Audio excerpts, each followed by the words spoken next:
The sun had barely risen over the eastern ridge when the drone arrived, slicing through the mist with a low hum that unsettled the loons nesting near the shoreline. It arced gracefully over the still, glassy surface of Crescent Lake, dropped a sleek red envelope onto the end of the old dock, and zipped away without waiting for acknowledgement. The envelope landed with a papery slap on the weather-worn boards, inches from the mooring post where Aria Quinn's research skiff floated, gently bobbing in the morning swell. She hadn't seen it arrive.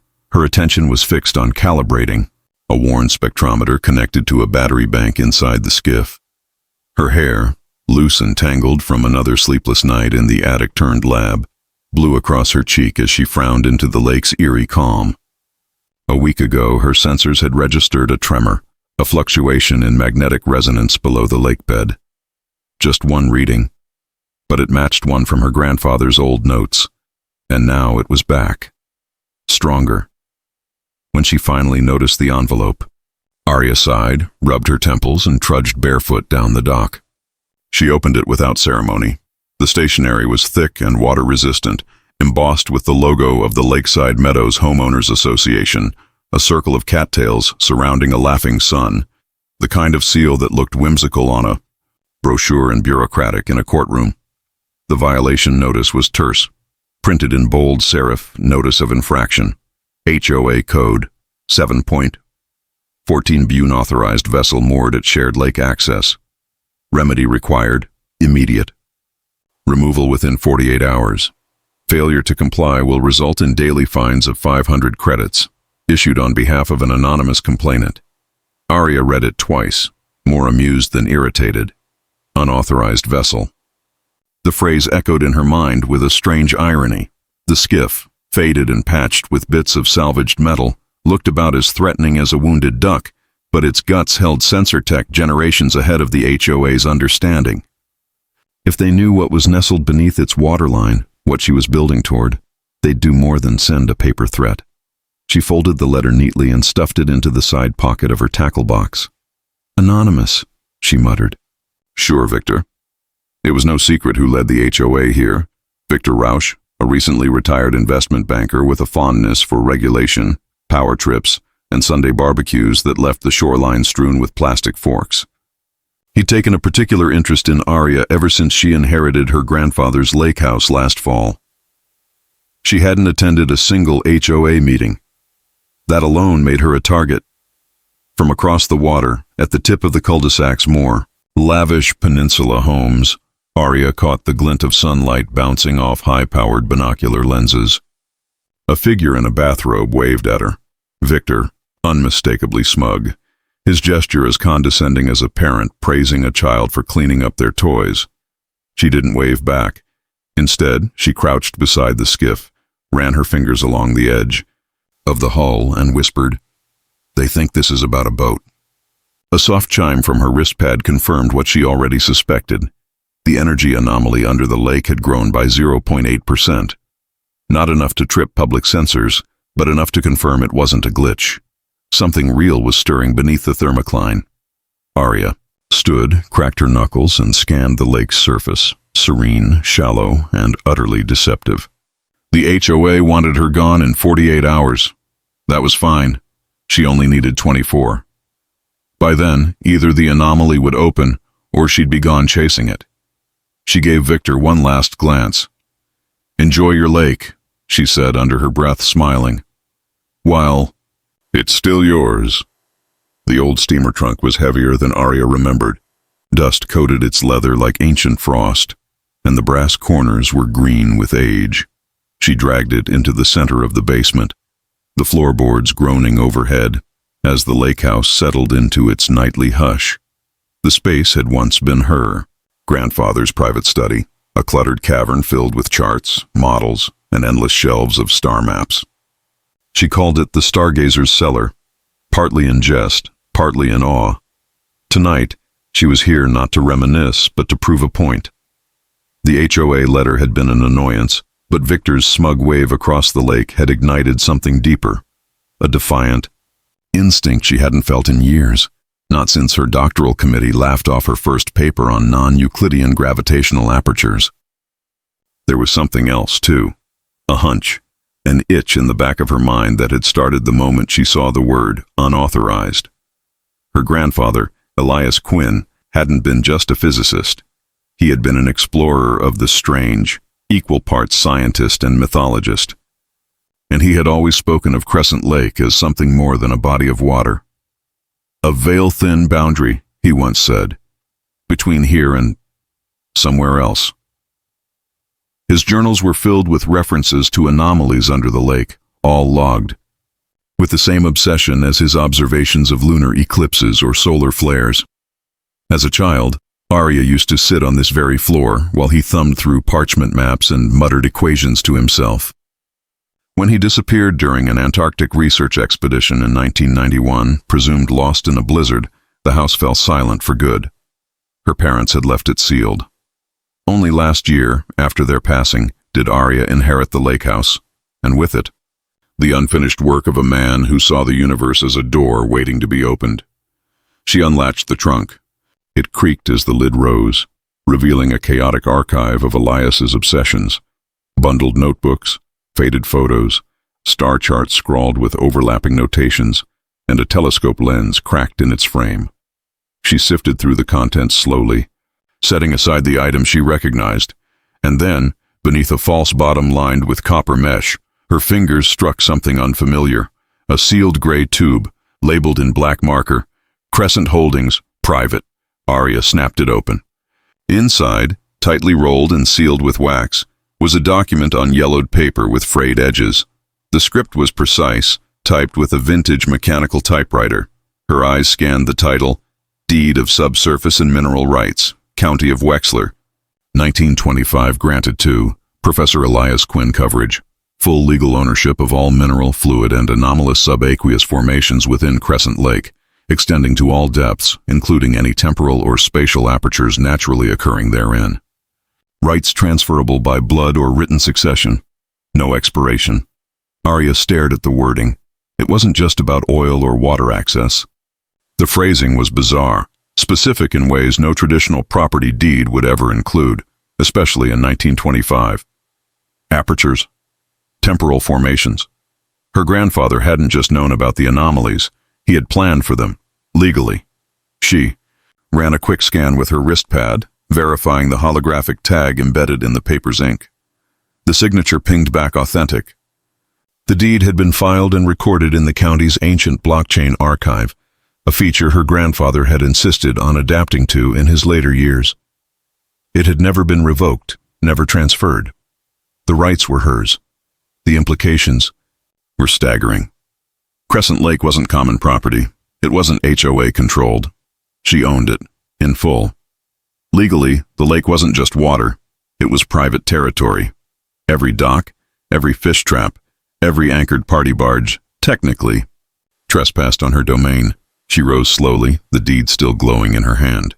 Above her, the lake shimmered with moonlight through the basement's narrow windows. Victor had made a mistake. The HOA thought they were dealing with a rogue homeowner. But they weren't trespassing on community rules. They were trespassing on her grandfather's legacy, and now her lake. Arya smiled. Checkmate. Roush. The basement smelled of old cedar, solder, and the faint ozone tang of dormant electronics. The lake house had always felt a bit too quiet since she inherited it, but down here, the silence was almost reverent. Arya Quinn descended the narrow stairs with a flashlight clutched in one hand, its beam slicing through dust motes that danced like ghosts. This was the one place she hadn't fully explored, not because she was afraid of what she'd find, but because it belonged so completely to him. Her grandfather, Professor Elias Quinn, had spent more time in this cellar than anywhere else. Locals used to joke that he only came up to breathe or stargaze. To Arya, he had been more than a brilliant eccentric. He had been a kindred mind. A man who saw mystery not as a thing to fear, but something to chase. And Crescent Lake had always been his greatest obsession. She passed shelves stacked with ancient weather instruments, open boxes of chart paper, and coils of copper wire. At the far end, resting beneath an old woolen blanket, sat the trunk.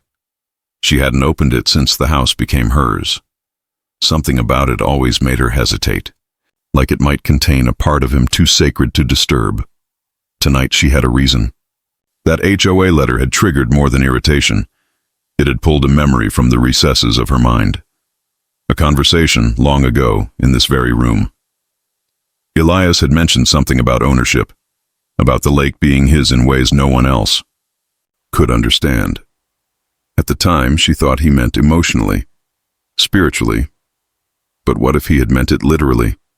She pulled back the blanket and opened the trunk. The lid groaned, hinges rusted with time. Inside, the contents were exactly, as she remembered, disorganized brilliance. Topographical maps with notes scribbled in the margins, magnetic field readings from the 1960s, notebooks filled with equations, sometimes in English, sometimes in Latin, sometimes in symbols that didn't seem to belong to any known language. One. By one, she moved the items aside, searching for something. She didn't know what exactly. Instinct guided her high.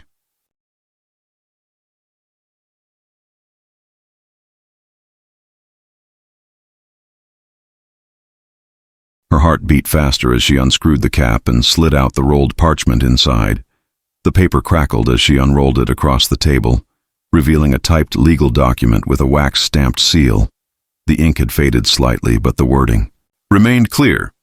Deed of subsurface, mineral, and temporal access. Rights issued by the County of Wexler, 1925 grantee, Professor Elias Quinn coverage. The body of water known as Crescent Lake, including its bed, depths, minerals, contained anomalies, and any natural or unnatural aperture located within or beneath.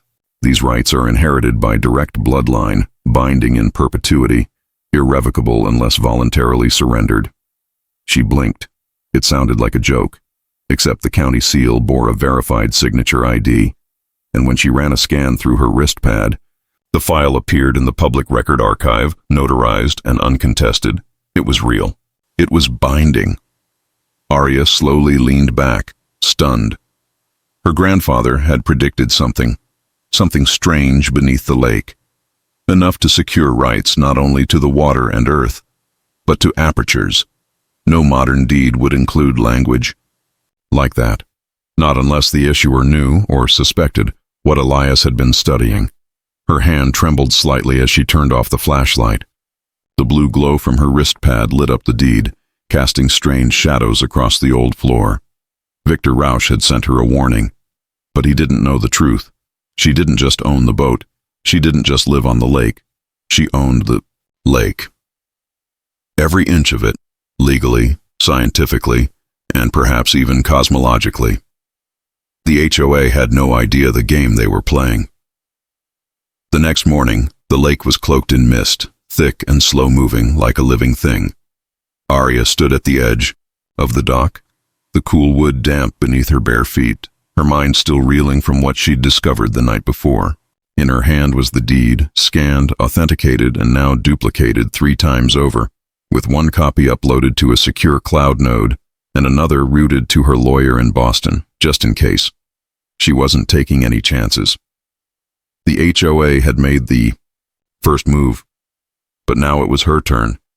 She sent the initial message through the community portal, a brief, precise legal notification addressed directly to the Lakeside Meadows HOA board.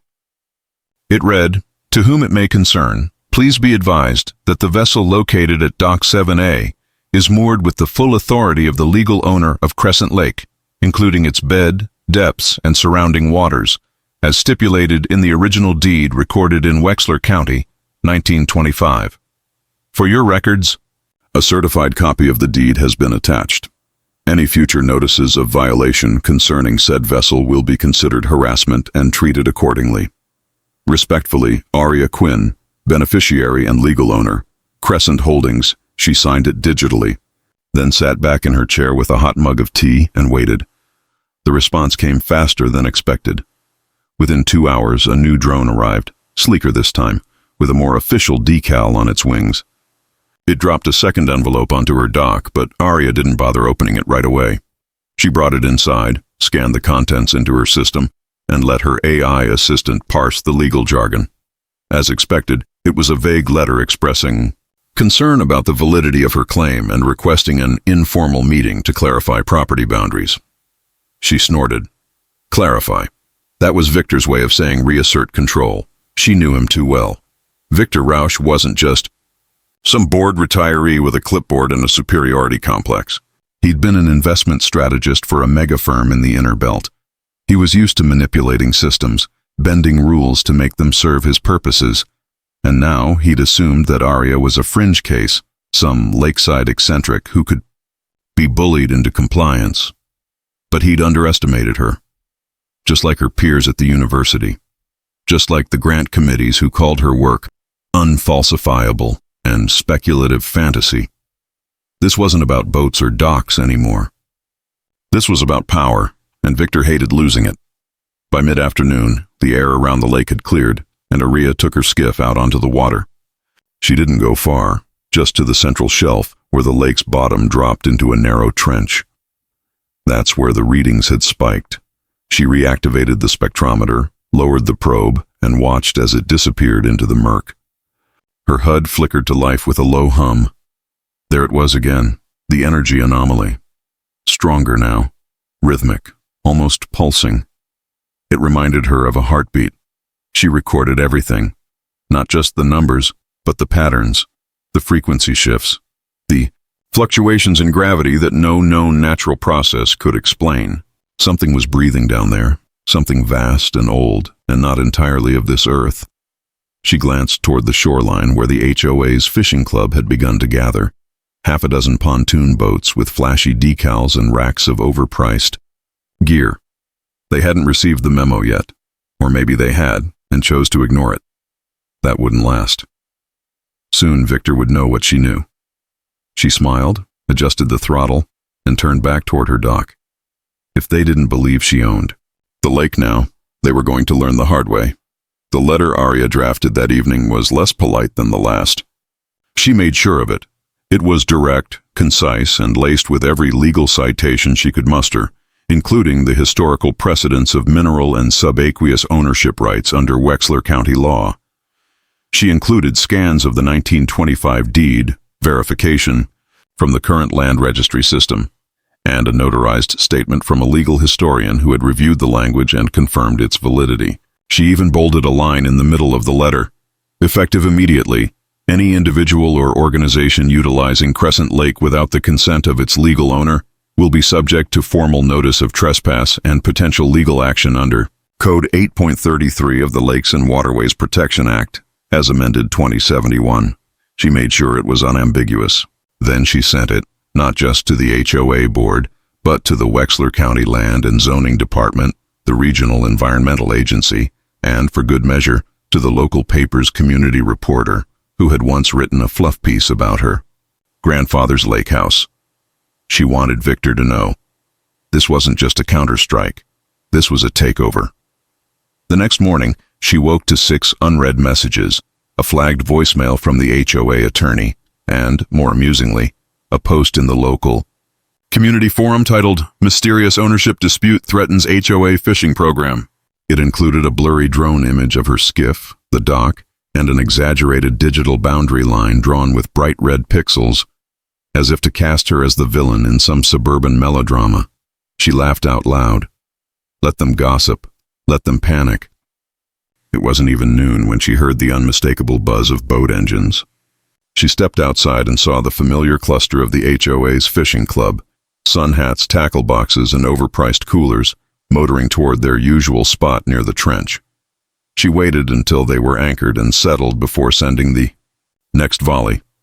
From her wrist pad, she triggered the new system she'd set up overnight, a geofence alert, pinging every boat crossing into the coordinates her grandfather had mapped decades ago. Then, through the lake's public intercom, a service maintained by the HOA for safety announcements, she broadcast her voice. Attention all Crescent Lake users. This is a formal notice from the legal owner of Crescent Lake. Unauthorized. Use of these waters is in violation of registered property rights. Please vacate the area immediately. Future violations will result in legal action. There was a pause. Then, laughter. Distant voices mocking her, pretending to be pirates, calling her The Lake Queen. Typical, but she didn't flinch. Instead, she tapped into the sonar buoy she had discreetly placed beneath her dock last month. A pulse echoed out beneath. The waterline, harmless to fish, but loud and sharp enough to trip their depth gauges and confuse their fish finders. Within seconds, the club boats started drifting off mark, their sensors flashing error codes. One man shouted. Another smacked his screen in frustration. Arya crossed her arms and watched. She didn't need to yell. She had science and the law. By early afternoon, 4 of the boats had given up and returned to their slips. The remaining 2 lingered, stubborn. But Arya had time. More importantly, the anomaly beneath the lake was still pulsing. It was growing more consistent now, once every 47 minutes like clockwork. It was a pattern her grandfather had recorded, nearly a century ago, only once. If it reached its peak, something would open. She was certain of it. The HOA could threaten her. The neighbors could gossip. Victor could organize all the fishing tournaments he wanted. None of it would matter soon. The lake was hers, and it was about to wake up. The sky turned violet just after sunset, the color of storm bruises and static dreams.